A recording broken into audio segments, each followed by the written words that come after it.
Carcasse calcinée, fenêtres explosées, à voir l'étendue des dégâts, nul doute que les conséquences de cet incendie criminel auraient pu être dramatiques. Dans la nuit de dimanche à lundi, 12 scooters ont pris feu. Très vite, la fumée s'est propagée à l'immeuble voisin.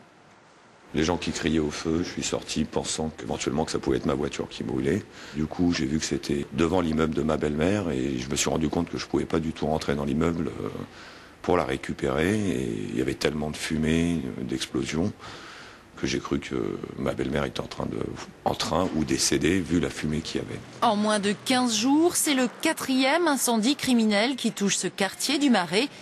Tous visent les 2 roues. Ce week-end, le feu avait réduit en cendres une boutique et une galerie d'art.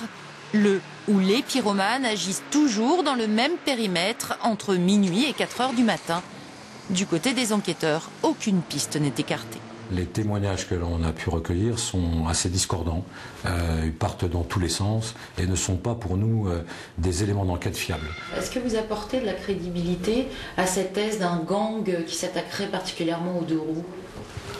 On apporte du crédit à tout, hein, même à ce qui peut paraître le plus rocambolesque. Hein. En la matière, je crois qu'il faudra être beaucoup plus pragmatique et l'enquête démontrera que c'est quelque chose de beaucoup plus simple que tout ça.